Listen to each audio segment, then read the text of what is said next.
Good evening, everybody, and welcome to this edition of the MMA Corner post-fight wrap-up. As tonight we recap what was UFC 173 Barao versus Dillashaw. Tonight's episode is brought to you by Battle Balm, the only pain reliever with the knockout power. BattleBalm.com. Check them out. Tonight's audio is powered by Soul. Power, clarity, comfort. Soul Electronics. Get you some. I'm your host, Josh Davis, alongside my panel for this evening, featured columnists at the MMAcorner.com, Jason Schielke and Justin Fuller. Guys, holy crap, I don't even know what to say. To be real honest, the card started off slow. I mean, there were some decent fights leading up to the pay-per-view, but nothing great, nothing, too super exciting. And then the pay-per-view was decent. Not that exciting, and then we get to the main event, and holy crap, I still am a little bit in shock. I can't really believe what I just saw, and what I just saw was a one-sided ass whooping. I mean, B.J. Dillashaw beat the crap out of Renan Barao. I mean, not just defeated him, but beat the crap out of him, took his title, finished him. I mean, I'm still amazed. Guys, give me your thoughts. Let's start with you, Jason. The main card went pretty much as I expected until the main event. There's no way. I don't think anybody. I know there's people picking Dillashaw to win, but I don't think anybody was picking him to win as dominantly as he did. I mean, he took what many people thought was a pound-for-pound king and just made him his bitch, for lack of a better term. I'm still just one of those things where you're just still a little bit of shock. Justin, get in here. Give us your thoughts. I mean, the card went. It was a good card. There was a couple fights I didn't see playing out the way they did, even if I thought that's how the outcome would be. In the main event, I mean, Dillashaw. I know. Jason said no one predicted him to do what he did. I thought if he was going to win, he was going to have to grind this one out. And he was going to not want to trade with him, or he was going to trade with him, get hurt, and then just go for the takedown and try and grind this one out. That was the only way he was going to win this fight. But what he did, as I'm watching him fight, I'm thinking to myself, this is not the same guy I saw fight 2 years ago. This is a different human being, and this guy is going to be the George St. Pierre of this division, is what I thought, in that third round. I'm like, this is bantamweight's George St. Pierre right here, except he's exciting for everyone watching, not just for some people. Now, but really, it just goes to show, because you bring up a good point. 2 years ago, hell no. No way. Even leading up to this fight, I mean, yesterday, on the Thursday night on the show, hell no. My prediction, I believe verbatim, was I said that Barao was going to run right through Dillashaw and finish him in the first round.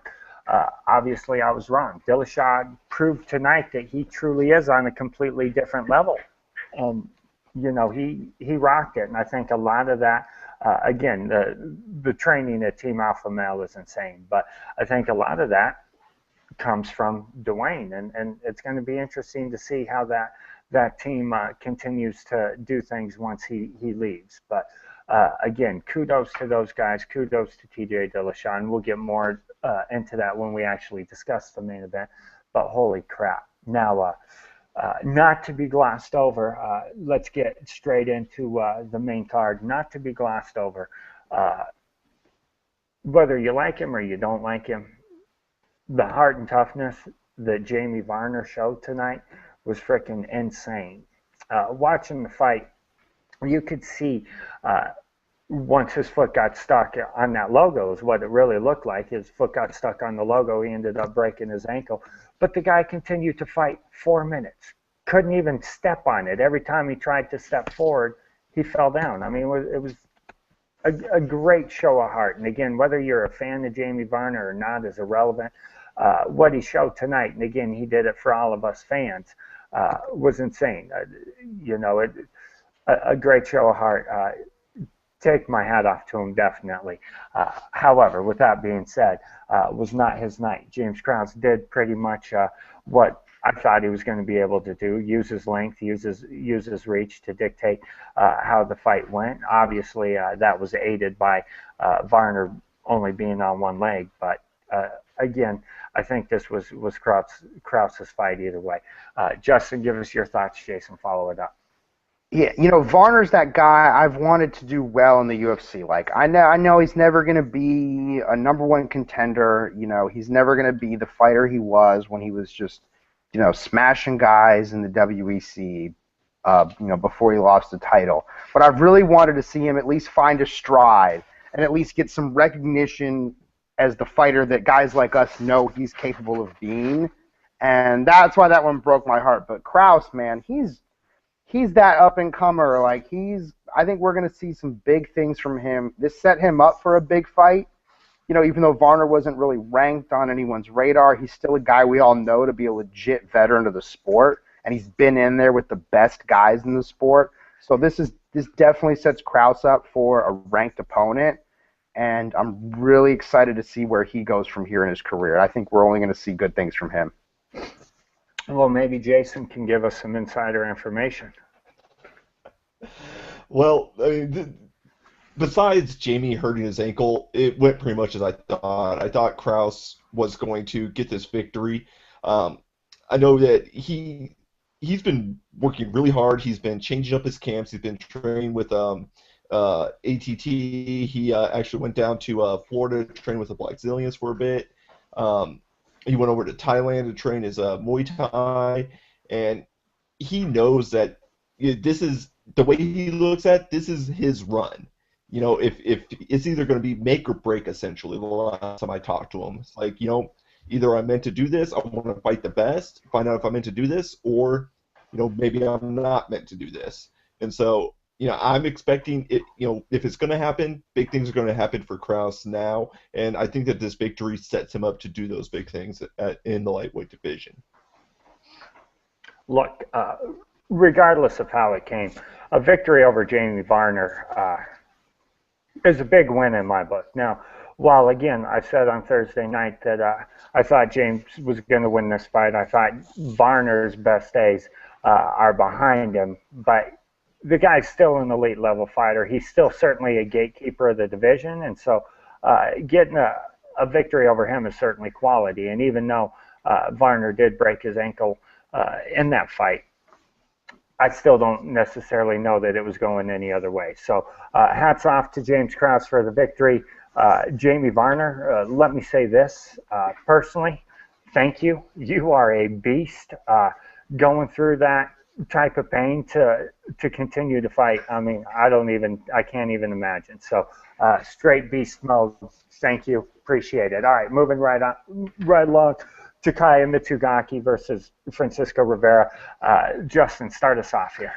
Man, Takaya Mitsugaki looked pretty damn good. I mean, his striking was much better than I expected it to be, and his ability to recover from bad positions he was in, to control the fight, that was just a good performance for 15 straight minutes. And when they read 30-27 for two of the judges, I could not have agreed more. Jason. Yeah, I'm right there. The thing that really surprised me about the fight is Mizugaki actually showed some striking prowess. I thought if he was going to win this fight, it was going to be on the ground and he was going to dominate there, but he was getting the better of the combinations on the feet, and he actually had him hurt a couple times. And that was the real story of the fight for me, because I did not see him going in there and winning on the feet like he did and showing punching power. So we both picked him on the preview show to win, and maybe it does move him up the ladder, get him a little bit closer towards the title shot. First off, I do love Francisco Rivera. He had been knocking out or TKO and everybody he had faced recently. But I did not like this matchup for him. I did say on the preview show on Thursday night that I thought Mitsugaki's striking would be able to neutralize Rivera's striking. I thought they were pretty even. in that category. And obviously tonight, Mitsugaki proved that he had a little bit better striking and was able to catch him. But again, just like we had said on Thursday, Mitsugaki would be able to win in the clinch. He'd be able to win on the ground, all of that kind of stuff, and he was able to do that to get to the decision. The thing that I thought was most surprising is I did say the only way Rivera was going to win this fight is if he was able to clip Mitsugaki with his best shots and put him down. Well, Mitsugaki took his best shots, and that was something I didn't think he could do. I didn't think he had the chin for it, but he proved tonight that he did. He actually was hurt a couple times, rebounded, and put on a 3-round clinic. And the 30-27 was completely right. I know I got a couple texts from some of the other writers on the staff asking if I agreed with it because they kind of thought 29-28, but I thought that was Mitsugaki in every round, complete domination. And he had 4 seconds in the top position, so when that compared to like 8 minutes for the other guy in the top position, your takedowns don't mean as much. Exactly. All right, moving on. Robbie Lawler, Jake Ellenberger. Jason, start us off on this one. And what can you say? I mean, Robbie Lawler went out there and does what he does. I mean, he just put a beat down on Ellenberger for 3 straight rounds until he finally finished the fight. And Ellenberger, he had nothing. He just walked backwards, and I mean, he tried to throw some punches, but most of the time he was backpedaling for the better part of the entire fight. And Robbie, I mean, you brought up the point that Ellenberger hasn't been that impressive in the UFC, and kind of questioned his ranking in the division. And so, I don't know how much weight to put in this victory, but it does solidify Robbie Lawler as completely legitimate, and worthy of another title shot at 170. Even though I would love to see him fight Matt Brown headlining a Fox card to see if the #1 contender. I would love that fight. It'd make me so happy. Fuller, get in here. The one thing I thought Ellenberger, it was like he wanted to prove he could outstrike, and then when that wasn't working, he wasn't really. I don't know. It seems like maybe he didn't really think, hey, use my wrestling, because when he was trying to use it, it was more reactionary instead of like an intentional, purpose to take you down and try and control you and do damage there. It was more like, oh, I got hit. Let me try and grab you and throw, shoot for a weak double. And then he did land that, one big punch in the 3rd round. But Lawler did. He just stalked him down, and he timed his shots well, and he landed big shots.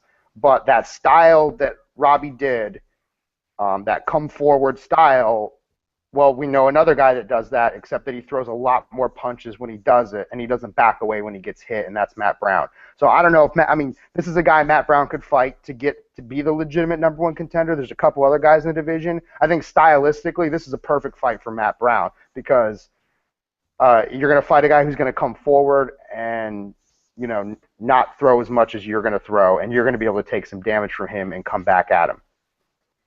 In fact, I think stylistically this is a better fight for Matt Brown than Ellenberger would have been. All right, a couple of things. First off, yes, I did say on Thursday night that I think Ellenberger is way overrated. I've always thought that. His victories in the UFC have not been that great. We went over who his best victories are. Again, tonight, in the 1st round, for instance, he didn't look like a fighter at all. He maybe threw 5 punches and 1 or 2 leg kicks. He just was in there taking a beating. And, when he did take Robbie down, Robbie laughed at him, laid on his back for a couple seconds, and when he decided to get up, he just pushed him off and stood up. Robbie did whatever he wanted to in this fight. I think he was out there really just practicing, getting some octagon time in there. He could have finished the fight really whenever he wanted to, I think. And as far as Robbie Lawler fighting Matt Brown goes, again, I love Matt Brown, and I hate to, count him out of any fight because he's a beast. But I think one of the big holes that Eric Silva exposed on Matt Brown is he is weak in the gut, and that's not the first time his belly has been exposed. And I think honestly, Robbie's going to light that up with body shots, with body kicks, and it's not going to be the fight that people think it is. I think Robbie's too big and too strong. I think Robbie would put it on Matt Brown, but I could be wrong. I've said that before, and Matt Brown pulls victories out of his ass all the time. So maybe he does this one as well. But I think based off the championship fight that we had, because in my mind there's no question that was the fight of the year so far. Based off of that fight, and then again what Robbie did tonight, when Johnny Hendricks is healed up from his bicep surgery, I think Robbie Lawler is the one that they need. I think they need to do that rematch. But I'm not Joe Silva. I'm not Dana White. I'm not one of the Fertitta brothers. My opinion doesn't matter to really anyone other than myself. So with that being said, I would say one thing, though, before we move on, is that unless it's a total snoozer, I mean, I think it's pretty much a given McDonald Woodley winner's getting the title shot. So even if Lawler still stays at number one, he's got time to get one more fight. So you're kind of in that, Verdum situation where better to fight and keep the status than risk someone else taking it from you. Just because even though we can justify the rematch, they can sell just as many or more fights and get some other guys with the cracks of the title. And if Robbie's really that good, he'll get his shot again later. So there's a couple fights that he could take to maintain that status, that to guarantee he gets the rematch. Yeah, no, I don't disagree. I don't disagree with that at all. I'm just saying that if I'm the matchmaker, I'm throwing him in there. I'm doing the rematch before I do anything else. But I agree. Woodley and McDonald, the winner of that fight, I think is actually all but guaranteed. Yeah, unless McDonald performs like he did against Ellenberger, where it's just boring and no one wants to pay to see that. Yeah, and that could be the case. I mean, TriStar, is also called Boring Star. So and we've seen Woodley lose boring decisions as well. Yeah, because he gets frustrated, and yeah. But we'll just have to wait and see. The fight's coming up in a couple of weeks. So, that's right. I'm stoked. I'm looking forward. Right. All right. Moving right along. Daniel Cormier versus Dan Henderson. Justin, start us off on this. God damn! Like, we all pretty much knew what was going to happen in this fight, but there's no way we knew it was going to happen the way it happened. And I don't think he's going to be able to do the exact same thing to John Jones. But the way he was just able to just gorilla handle him and toss him around like a lion playing with a dead piece of prey. And Hendo, man, he hung in there. That's one tough son of a bitch right there. Like, I mean, I was at one point, I was like, oh my God, he's going to fucking go the distance with this guy. This is crazy. But Cormier, just his ability to change his position, maintain that control and react to it and just look for openings was just, I've been a guy who's been a critic of his, like I want to see him tested. I'm not saying Hendo was the right guy to test him, but he earned a lot of points with me based on his performance tonight, than he had in his last couple performances. Jason, jump in here. I think I summed it up when I put it on Twitter that somewhere John Jones was watching this fight going, nope, nope, nope, nope, nope, nope, nope, nope, nope, nope, nope. Because I don't think he wants anything to do with Daniel Cormier after this, after watching that.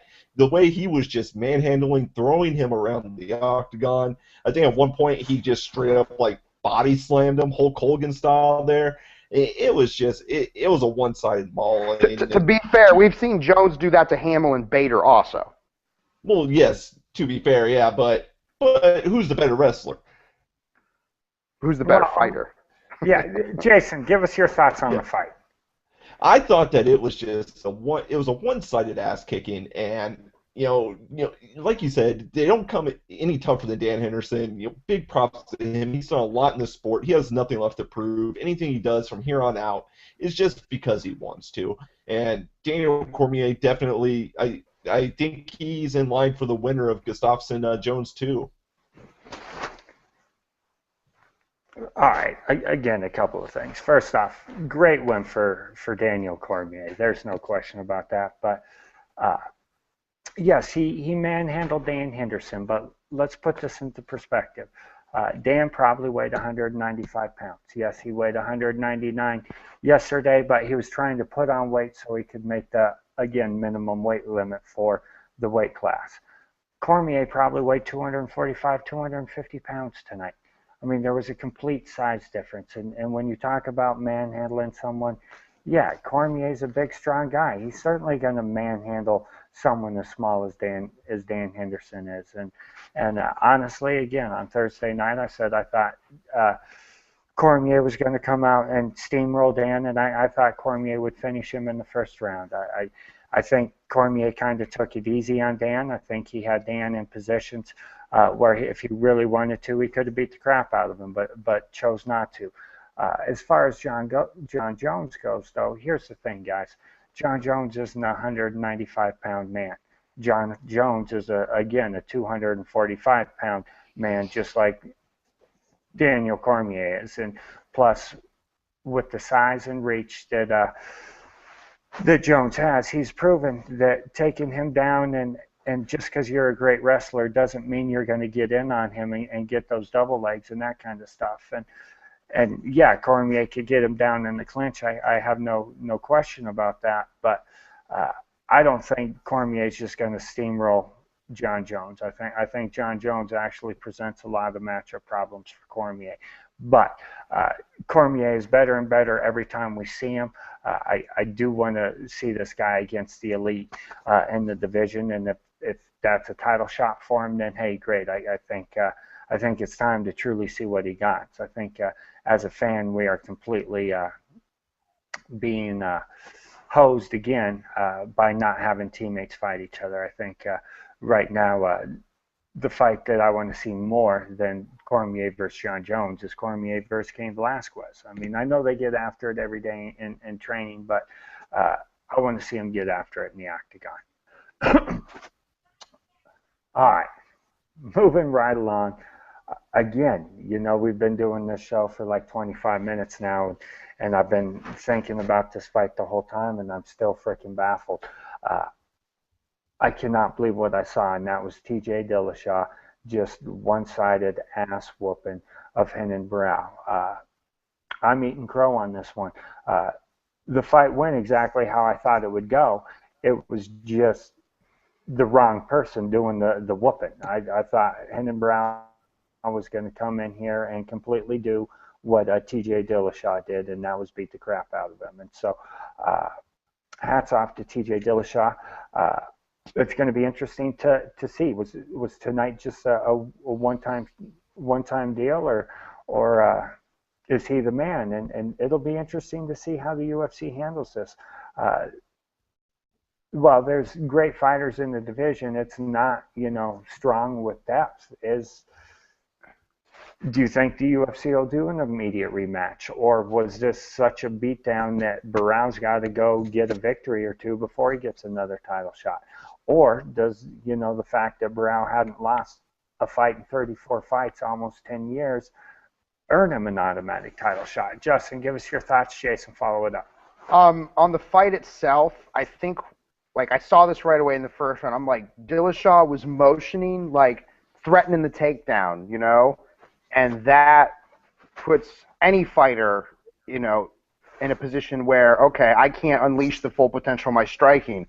And he did it so well that he got to the point that he landed some big shots. And those first couple rounds, what Barao was throwing was laser sharp and timed well. They weren't all getting through, but the problem was he wasn't throwing enough strikes because he was so worried about that takedown.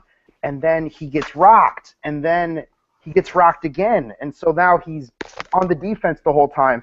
And what I thought I was going to see was come the second or third round was Barao start to find his stride, start to land those shots, and see Dillashaw, his striking slow down or get sloppier as the fight went on. But what he did was his striking got better as the fight went on, which never happens with, I saw him evolve as a fighter during the fight. And, that won me over. And I was like, this guy's it. This guy's going to be the champ for a while. I don't see Dominic Cruz beating him. I think if they don't give Barao an immediate rematch, the guy who's going to get the fight is Rafael Assunção, because he has that win over him. He's on, a 6-fight tear right now. And what's he ranked at? He's number 2. So if Barao doesn't get the rematch, he's the #1 contender essentially. And with Barao, let's put him in there with Takeya Mizugaki because Mizugaki's striking looked good, but they look good against a guy like Rivera who's more likely to kind of, be a little bit more aggressive. And I don't think I think there were some holes in Mizugaki's game where a guy like Barao could maybe expose that. So that's a good test for him, and it's also a good not rebound fight, but that's a good fight to prove Barao deserves another crack at his title. And maybe if Dominic Cruz ever decides to, not decides, but if he's ever healthy enough to fight again in the next year or two, that's another fight we can have. But I think Dillashaw is going to have this belt for a while, and I don't know what Barao could bring to the table in the next one because, like I said, I saw Dillashaw get better as the fight went on. He never got tired. He got faster. His striking didn't get sloppier. It got crisper. It blew me away.